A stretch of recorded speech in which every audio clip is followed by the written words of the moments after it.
Hi everyone, this is Ronnie from Everything Vive, and I'm here today with Stephen. He's the founder of Lock, Stock, and Game.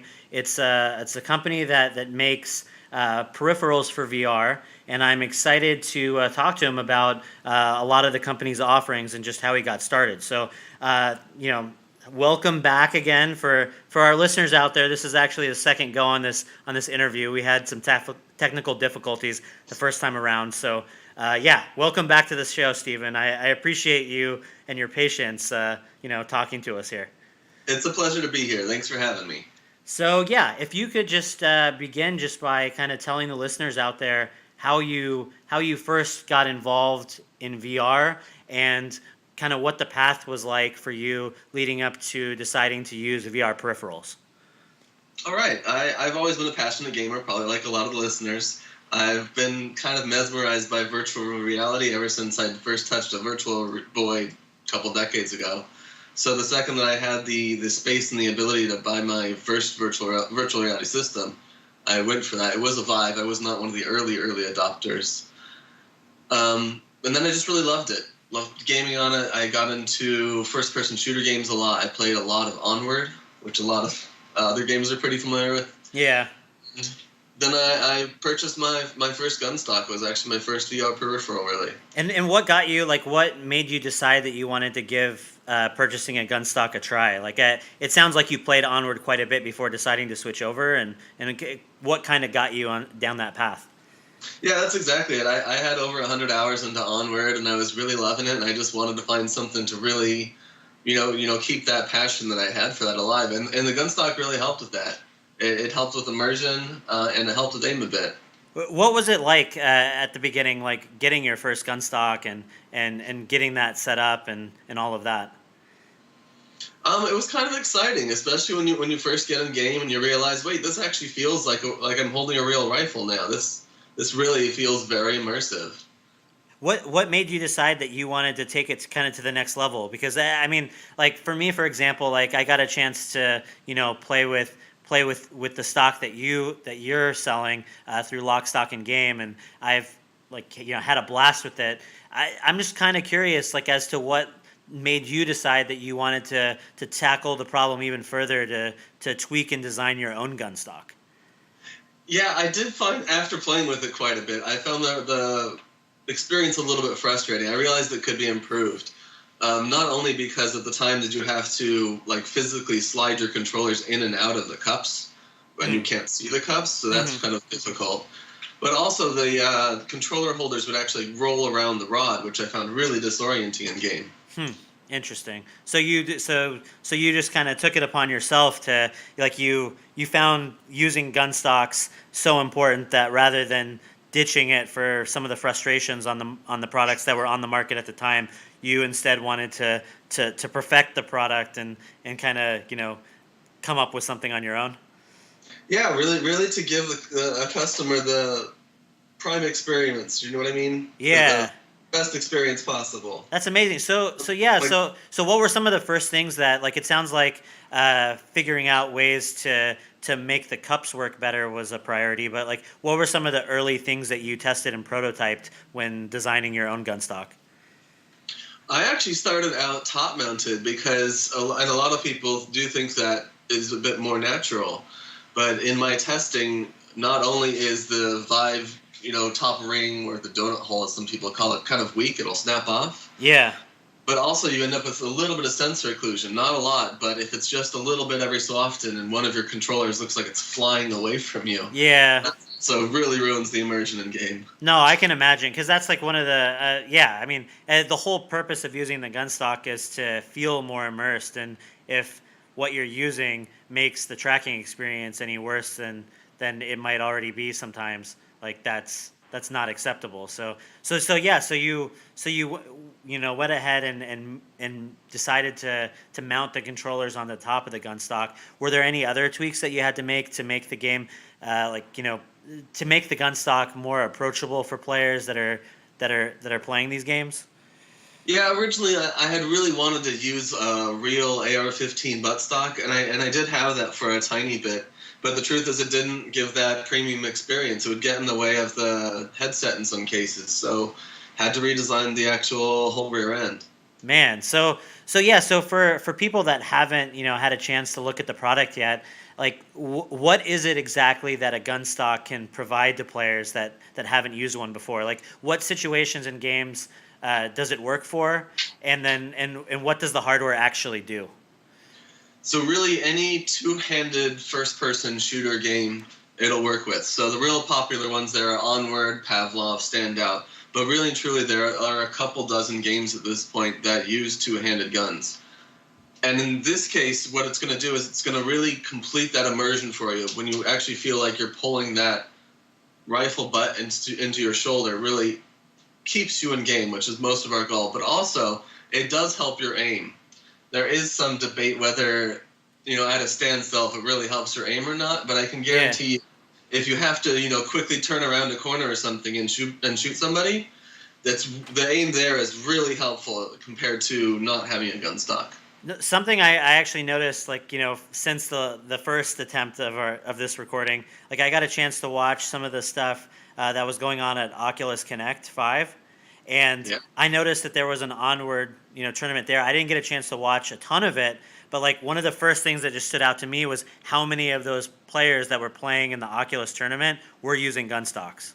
Almost all of them are. Yeah. So like, I mean, I know I've heard from, some people, like Damon was mentioning it when he was talking with us earlier, that, there's some people out there that might consider using some kind of extra peripheral as, like kind of an extra, not a cheat, but, some way of getting above the competition, whatever. But it looks to me like, like serious players are using them. And even for someone like me who, I'm new to Onward. I've certainly played a lot of, first-person shooters, a lot of shooters in VR. But like I was new to Onward, and I played around with the guns just using my normal Vive controllers for a while just to get used to the game. But I mean, as soon as it went from being like an enjoyable experience for someone like me who, hadn't gotten a chance to really get into the competition aspect of the game, it went from being like pretty cool to then just being flat out like, man, this is addictive and amazing when I played the game with your gun stock. So like I think whether you're competitive or whether you're new and just trying to get as much of an immersive experience as possible, I think from my experience, like I think people out there that are interested at all in shooter games in VR should definitely be looking into something like this. Yes, and the other thing that we really wanted to do is we really wanted it to be magnetic, and that is just so you can do quick reloads, you can quickly grab a grenade and throw it or something, and not have the stock be a huge impediment to any of that extra movement. That's really No, and that's something that I noticed when I used the gun stock was like even as a new player, like I think some of the things that were a little bit harder for me to get a grasp of, like when I was starting, was just where like items and Onward, for example, are located on like the player model. Like where do I grab my ammo from? Where do I grab my grenades from? That sort of stuff. It was like those things that was giving me a harder time, not the gun mount, not the magnets, not any like that stuff was like it worked the way I needed it to when I needed to move my hands. So that, like, kudos to you for coming up with a system that works. Yeah, it has to all come naturally. They all have to be very natural movements, dude. You don't have to really want to think about it. So it took a bit of time to develop, and we're pretty pleased with how it's turned out. Yeah. So what are some of the things that you've heard from players that like have purchased your gun mount and have been playing with it with games? Like has there been like some like a decent amount of feedback, or do you have any like ideas of what you guys want to implement, or perhaps like new products that you want to work on in the future? We've had a lot of positive feedback on the gun stock. There's been a couple minor improvements since launch, but nothing really major, just because a lot of it works very naturally. Sorry? No, go ahead. In the future, we would just want to continue adapting to new controller styles. We need to add Windows Mixed Reality. We mentioned Oculus, the new one coming out. Yeah, the Quest. The Quest, that's right, the Oculus Quest, and adapting for new controller styles, especially the Knuckles. That's on the forefront of my brain right now. Yeah. No, that's awesome. And like as far as like, the fact that you guys 3D print your peripherals, like that must make it easier for you to iterate and make changes and bring out new hardware to market, correct? Absolutely. So if somebody has a really good suggestion today, and I'm just like, I didn't think of that, let's do this. It's pretty easy for me to implement and make every single one in the future come out with that new feature.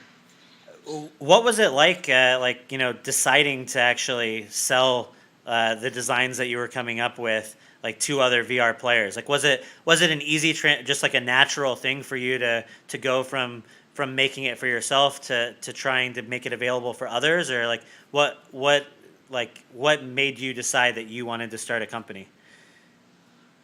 Starting a company's always been an interest of mine. I've always wanted to get my own little corner of the internet. But on the biggest change for me was absolutely durability. 3D printing gives a lot of people some concerns with how strong it is, Hmm. and that was something I absolutely had to tackle. This has to be strong enough to last for years, hopefully, Hmm. and that's what I think we've pretty much done. It's very sturdy. Yeah, what is it made out of actually? Because that's one of the things. I mean, when I received mine in the mail, like I noticed right away how like strong the plastic felt, and like it really almost didn't feel like like it feels like something more dense than like a normal peripheral that I would pick up and play with. So like I was just kind of curious, like how did you find that balance of the right materials? We definitely do use a fair amount of PETG for the main part, and that is a little bit stronger Okay, than the simpler plastics called PLA. okay, But one of the biggest things is absolutely, you mentioned the heft to it. It really is just a thicker boundary, like outside border of plastic on all of it. okay. Yeah, because There is, even the little like teeth and like the smaller design elements of the rail and everything, like everything seems like it's thick and sturdy, and like you don't get that sense that any like yeah like you were saying, like I can feel when I have it in my hand, like it's something that's made to last and be able to withstand like quite a bit of stress. yeah, absolutely. So Otherwise, we end up having to replace parts, and I don't want to be replacing parts too much. yeah, yeah. What are some of the other things like getting into the whole 3D printing stuff? Did you have much of an experience with that prior to working on the VR peripherals, or like what kind of motivated you to get into all of that? I actually really didn't have much experience. I had friends that had 3D printers, but I noticed that they were kind of printing silly stuff and not really anything that functional or cool. And when I really wanted to make a gun stock, I really just jumped for it. I bought a Prusa Mark IIs, which is a fantastic 3D printer. Learned how to 3D print, learned how to just design everything, doing all the modeling in Blender and other software is really interesting to learn. And the Okay. whole process was interesting just to go through prototyping multiple iterations of every single part of it. For people out there that are interested in perhaps coming up with different types of peripherals for VR, like what are your recommendations for like how someone can get into like 3D printing and these kind of things? Um, my biggest suggestion would be to buy a good quality printer, but the nice thing is there's a pretty large community around supporting 3D printing. Maybe not specifically for virtual reality peripherals, but you can apply a lot of the information out there to make things work is what's nice. That's amazing. And what are some of the other? Because I know you guys make peripherals other than just the gun stocks. Like, what are some of the other things that you guys have produced for VR enthusiasts? We have just a couple other things. One of them is the Vive joystick modification, which is kind of popular with Vive users, as it can turn one of your thumb pads into a joystick, Okay. which is something a lot of the Oculus users like about their controllers over the Vive ones. Is that it has a Yeah, I was gonna joystick. say like even Valve seems to be jumping on the joystick bandwagon now for like Yeah, changes going forward. So that's definitely something that seems like it's useful. for sure. The other thing that we produce is wall mounts, and this is something that I think most people don't realize is how useful it is to get your headset and your controllers off of your desk and onto the wall and out of the way.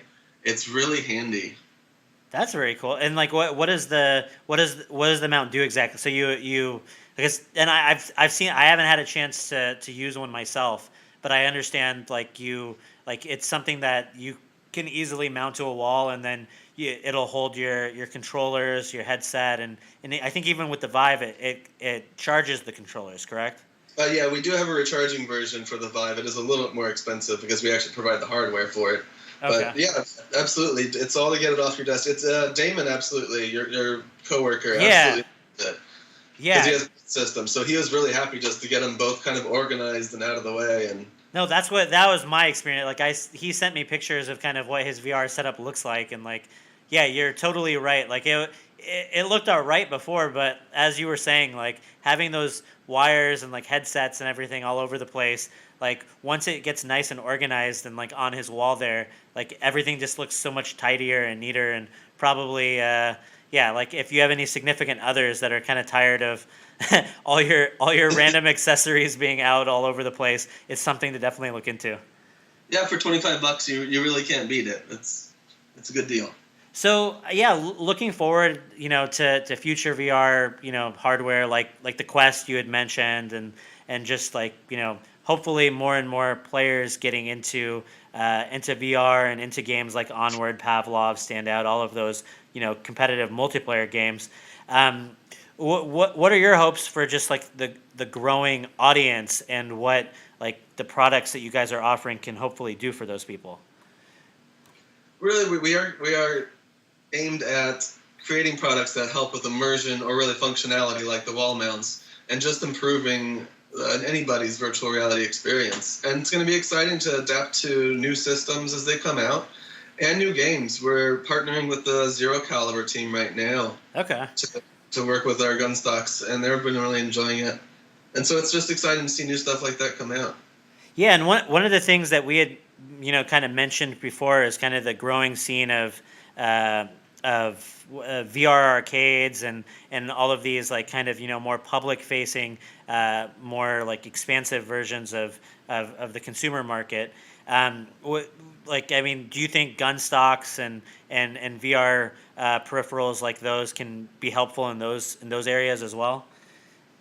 Absolutely. I think that first-person shooter games in arcades are going to become more popular than they currently are. And then I think having a peripheral like this where it just comes pretty naturally and new users don't have to put a lot of thought or effort into the muscle memory that's really required to make a gun stock work. I Yeah. think that's important. No, that's really, and actually I think the 3D printing aspect of it makes it very approachable for, like, I could imagine, especially if you're creating somewhat custom software or custom solutions for a VR arcade, the flexibility of being able to prototype and develop your own peripherals that work with the hardware that you're using would probably be a huge advantage. Yeah, absolutely. It really is a massive advantage to be able to adapt to people's demands.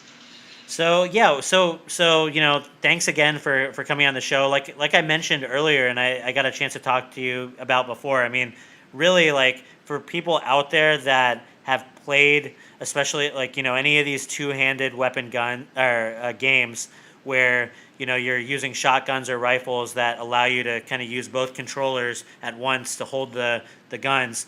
Like any game like that, I think.